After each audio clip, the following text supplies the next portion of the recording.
wind carried the scent of dry earth as Orin Truebranch climbed the worn stone steps to his mentor, to Elder Bramblethorn. He lived in a secluded dwelling, nestled deep in the shifting forests, and small hut remained untouched even as the world around it transformed. It was one of the rare places that defined the changing land, and Orin had learnt to trust it. He found the elder sitting on a gnarled old tree root, his long fingers absently tracing patterns in the dirt. The one moment Orin arrived, Bramblethorn's sharp eyes lifted. "The river of Eldros is gone," the elder stated without preamble. "Vanished overnight." Orin frowned. "Rivers don't just disappear." Bramblethorn exhaled a slow breath. "Not in ordinary places, but this is the shifting realm, Orin. What is lost one day may be found the next, if you know where to look." He reached into the folds of his robe and withdrew a scrap of ancient parchment, a fragmented bit of a map, its edges darkened with age. He handed it to Orin. "Follow the water," Bramblethorn murmured, "even when it no longer flows." The cracked riverbed stretched before Orin like a scar on the land. Thorn Hollow, the village that depended on the river, was also suffering. Crops withered in dry fields, and anxious villagers murmured their courses and their curses. Origin adjusted his satchel and knelt to examine the parched ground.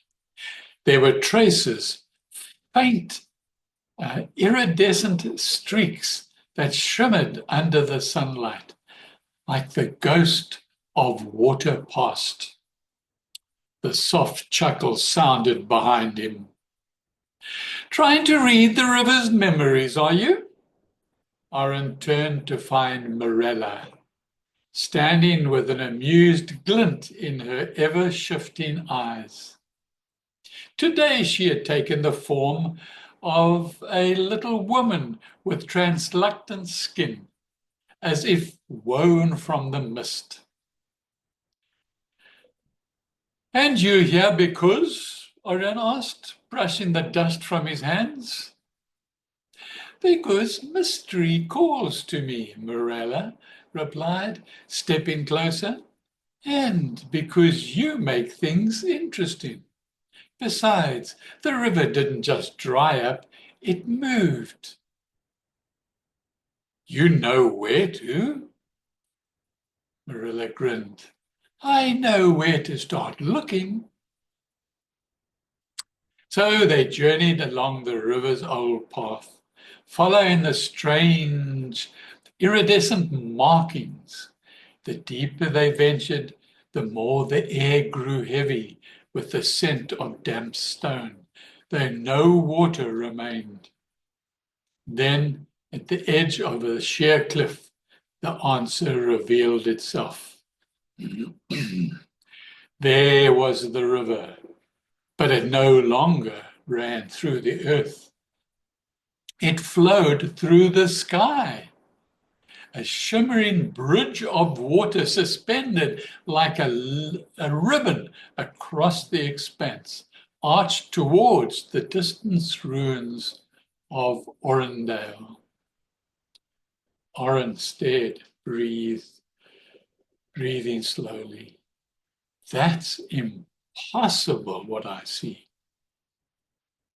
"So is the map in the shifting realm," Mirella said with a smirk. And yet here you are. She stepped forward, her form ripping as she pressed her foot onto the flowing water. It held. With a satisfied hum, she beckoned Orin forward.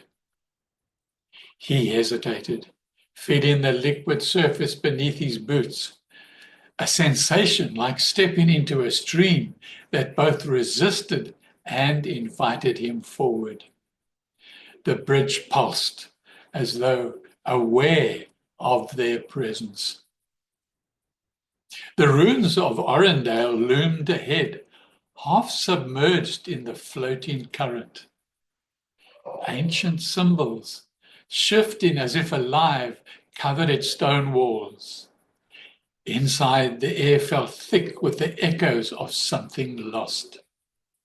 Orin traced a weathered mural along the wall, his fingers brushing over a fragmented seam.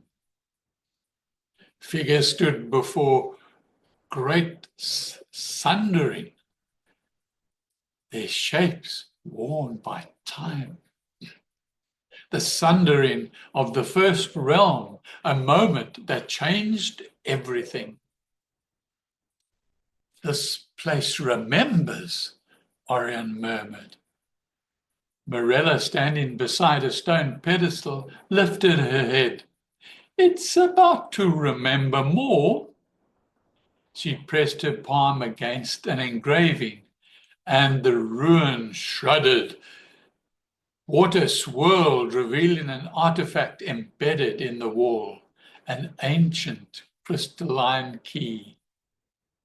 Before Orin could claim it, the world trembled. The bridge of water began to collapse. They ran and ran and ran. Walls crumbled. The floating current twisted and turned on itself, becoming a torrent of chaotic motion. Mirella shifted, a bird soaring above, while Orin trusted his instincts, reading the shifting currents. At last possible moment, he leaped from the crumbling ruin, clutching the artifact. They landed on dry riverbed, just as the bridge dissolved into mist. There was silence. Then a single trickle of water began to snake through the cracked ground. Orin caught his breath, staring at the artifact's faint glow. It's a part of something bigger. Mirella nodded, watching the thin stream of water. Some things that vanish are not lost forever. In the distance, Elder Bramblethorn watched from the shadows, unseen. And beyond the ruin mural, a hidden figure loomed, a shape lost beyond the veil of reality. Who was this figure? Search for the adventure #2 on Cozy Tales with Grandpa Mike on YouTube to find out who was this figure hidden behind the veil of reality.